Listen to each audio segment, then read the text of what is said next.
السلام علیکم ورحمۃ اللہ وبرکاتہ۔ مجلس احیاء سنت اورنگ آباد کے اس یوٹیوب چینل کو سبسکرائب کریں، بیل آئیکن دبائیں اور دوسروں تک شیئر کریں۔ مفتی محمد محسن قاسمی صاحب اورنگ آبادی آپ سے روزانہ انشاءاللہ رمضان میں خطاب فرمائیں گے۔ بسم اللہ الرحمن الرحیم۔ 9 رمضان المبارک سن ہجری 1441۔ اعوذ باللہ من الشیطان الرجیم، بسم اللہ الرحمن الرحیم۔ اجیب دعوت الداعی، یہ آیت کریمہ چل رہی تھی۔ اس میں اللہ تعالیٰ نے فرمایا، میں دعا کرنے والے کی دعا کو قبول کرتا ہوں۔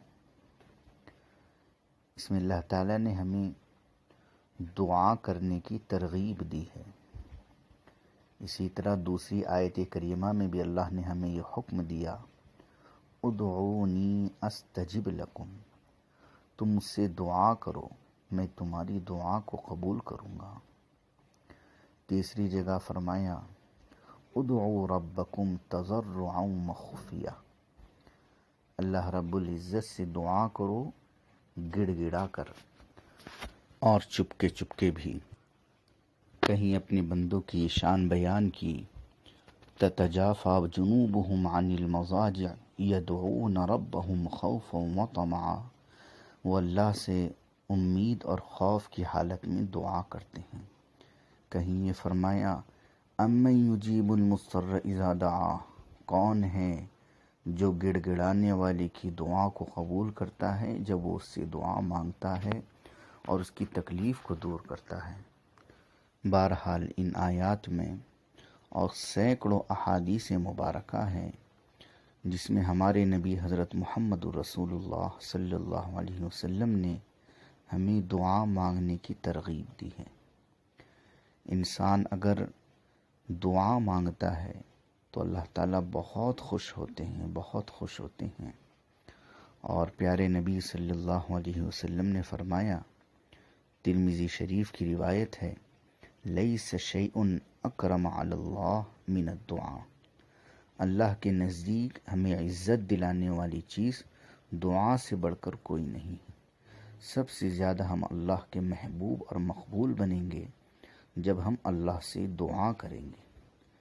حضور نے فرمایا، ترمذی شریف جلد ثانی کی روایت ہے، صفحہ نمبر 175 پر، الدعاء هو العبادہ، دعا یہ عبادت ہے۔ نماز جیسے عبادت، روزہ عبادت، تلاوت عبادت، ایسے ہی دعا بھی ایک عبادت ہے، مستقل عبادت ہے۔ کہیں تو یہ فرمایا ترمذی شریف میں اسی جگہ ہے، الدعاء مخ العبادہ، یہ تو عبادت کا حاصل ہے، عبادت کا مغز ہے، عبادت کا خلاصہ ہے۔ اور مشکوٰۃ شریف میں روایت ہے بحوالِ ترمذی، حضور نے فرمایا، من فتح لہ منکم باب الدعاء فتحت لہ ابواب الرحمہ، جس کے لیے دعا کی توفیق کے دروازے کھول دیے گئے اس کے لیے در حقیقت اللہ نے اپنی رحمت کے دروازے کھول دیے۔ اور اگر ہم دعا نہیں کرتے ہیں تو اللہ تعالیٰ بہت ناراض ہوتے ہیں۔ ترمذی شریف میں اسی جگہ جلد ثانی 175 پر روایت ہے، حضور نے فرمایا، من لم یسأل اللہ یغضب علیہ، جو اللہ سے دعا نہیں کرتا اللہ تعالیٰ اس سے ناراض ہو جاتے ہیں۔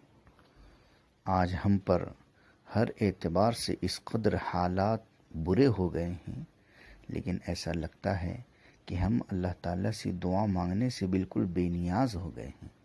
اللہ تعالیٰ نے فرمایا، اَأَمِنْتُم مَّن فِي السَّمَاءِ أَن يَخْسِفَ بِكُمُ الْأَرْضَ، کیا اس ذات سے بے خوف ہو گئے جو ذات آسمانوں میں ہے کہ وہ تمہیں زمین میں دھسا دے۔ کہیں یہ فرمایا، أَأَمِنْتُم مَّن فِي السَّمَاءِ أَن يُرْسِلَ عَلَيْكُمْ حَاصِبًا، کہیں یہ فرمایا، أَمَّنْ هَٰذَا الَّذِي يَرْزُقُكُم إِنْ أَمْسَكَ رِزْقَهُ، یہ بتاؤ اگر اللہ تعالیٰ تم سے رزق کو، روزی کو روک لے تو کون ہے جو تم کو روزی دے سکتا ہے؟ آج بالکل یہی سما ہے، ہم ہر اعتبار سے پریشان ہیں، ہر طرح کی تگودو اور کوشش کرتے ہیں، سوچتے ہیں، غور کرتے ہیں، پلاننگ کرتے ہیں، لیکن اصل جو چیز ہے اللہ سے دعا کرنا، ہم اسی کو چھوڑ بیٹھے ہیں۔ حضور اکرم صلی اللہ علیہ وسلم نے فرمایا الدعاء سلاح المومن، مومن کا ہتھیار دعا ہے۔ ہمارے سارے مسائل اللہ تعالیٰ دعاؤں سے حل فرمائیں گے۔ سب سے پہلے دعا کی جائے گی، اس کے بعد بندہ کوشش کرے گا، اللہ تعالیٰ اپنی غیبی مدد و نصرت شامل حال فرمائیں گے جب بندہ دعا کر کر کام کرے گا۔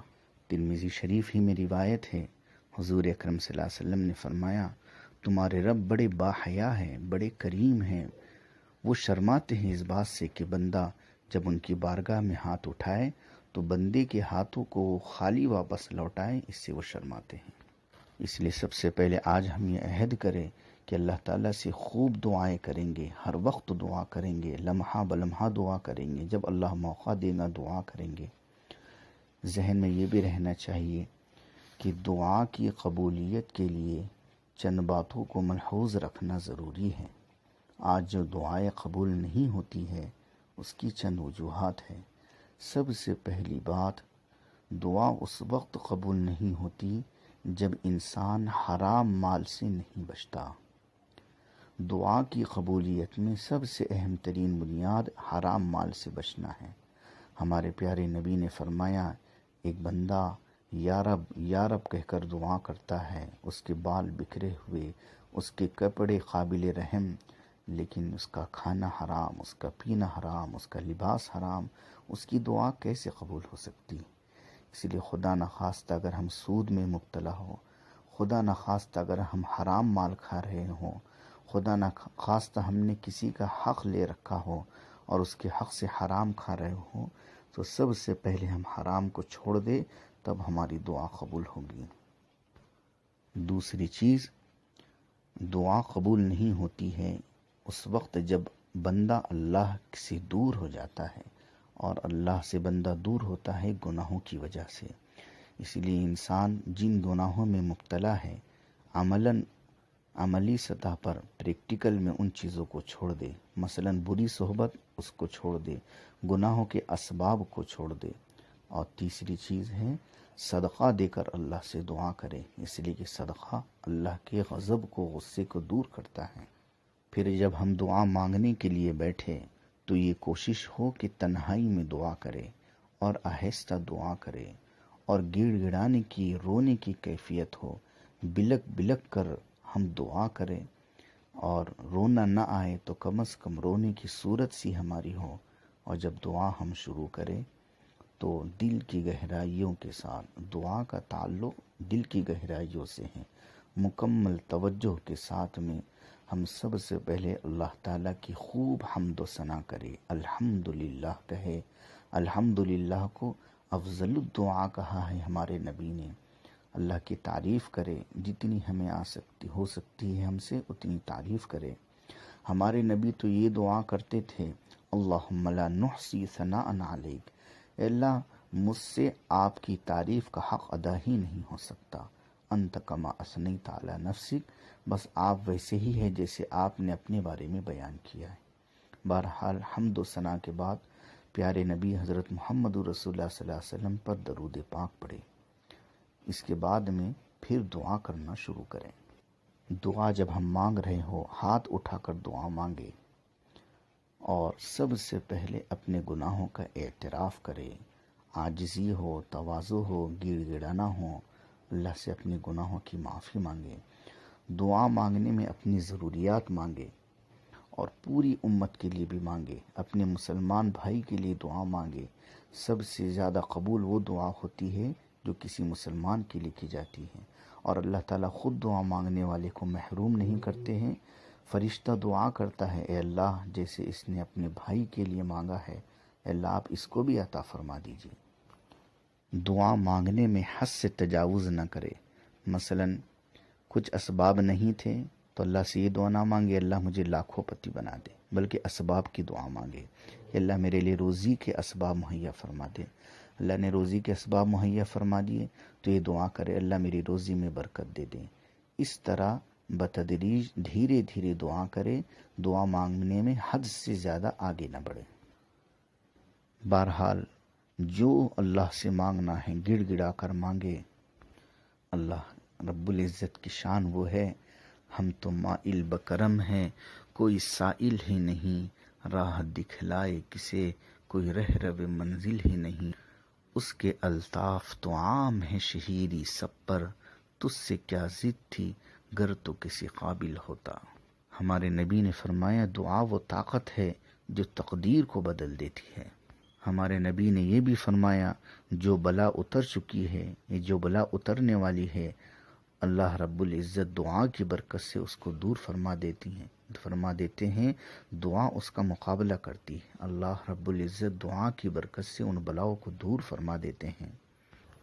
خاص طور پر دعا میں ہمیں قرآن پاک کی وہ آیات جن میں اللہ تعالیٰ نے ہمیں دعائیں سکھلائی ہیں، انبیاء کرام علیہ السلام کی وہ دعائیں جو قرآن پاک میں مذکور ہیں، اسی طرح ہمارے نبی حضرت محمد رسول اللہ صلی اللہ علیہ وسلم سے جو دعائیں منقول ہے، اسی طرح ایمان پر سلامتی کی دعا، دارین میں عافیت کی دعا، ناگہانی بلاؤں مصیبتوں سے حفاظت کی دعا، صراط مستقیم پر استقامت کی دعا، جنت الفردوس کی دعا، پیارے نبی حضرت محمد رسول اللہ صلی اللہ علیہ وسلم کی شفاعت کی دعا اور دیدار خداوندی کی دعا، یہ اہم ترین دنیا اور آخرت کی ہماری ضروریات ہے، یہ ہمیں مانگنا ضروری ہے۔ دنیا میں بھی کامیابی اور آخرت میں بھی کامیابی ہمیں ان دعاؤں کی برکت سے ملے گی۔ رمضان المبارک کی نعمت اللہ تعالیٰ نے اس وقت ہمیں عطا فرمائی ہے، یہ بہت اہم موقع ہے۔ ہمارے نبی حضرت محمد رسول اللہ صلی اللہ علیہ وسلم نے فرمایا افطار کے وقت دعا قبول ہوتی ہے، لہٰذا ہم افطار کے وقت دعا کریں۔ اسی طرح سحر کے وقت بھی دعا قبول ہوتی ہے، اور عام بات جو دعا کے قبول ہونے سے متعلق روایات میں مذکور ہے وہ یہ ہے کہ فرض نمازوں کے بعد اللہ تعالیٰ دعا کو قبول فرماتے ہیں، رات کے آخری حصے کی دعا کو اللہ قبول فرماتے ہیں، اذان کے بعد اور نماز کے درمیان جو دعا کی جاتی ہے اللہ تعالیٰ اسے قبول فرماتے ہیں۔ جمعہ کے دن ایک دعا اللہ تعالیٰ ضرور قبول فرماتے ہیں۔ عصر سے لے کر مغرب تک جو جمعہ کے دن وقت ہے یہ دعا کی قبولیت کا وقت ہے۔ بہرحال یہ خاص اوقات ہیں جن میں دعائیں قبول کی جاتی ہیں۔ اب ضرورت اس بات کی ہے کہ ہم خوب اہتمام سے دعا کریں۔ حالات بہت سنگین چل رہے ہیں، یہ حالات صرف اور صرف ہمارے توبہ، استغفار اور ہماری دعاؤں سے بدل سکتے ہیں۔ دعا بہت بڑی نعمت ہے اور ہم بہت غفلت کے ساتھ زندگی گزار رہے ہیں دعا کو چھوڑ کر۔ بہت بڑی نعمت جو ہمارے ہاتھوں میں ہے ہم اس سے محروم ہیں۔ اللہ تعالیٰ سے دعا ہے اللہ تعالیٰ ہمیں خوب گڑ گڑا کر دعائیں کرنے کی توفیق عطا فرمائے۔ وہ منظر یاد کیجئے جب بدر میں ہمارے نبی سجدے میں چلے گئے، گڑ گڑا کر رو کر دعا کر رہے ہیں۔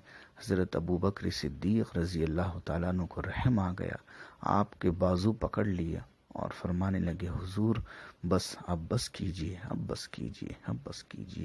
کتنی گڑ گڑا کر ہمارے نبی نے دعائیں کی ہے۔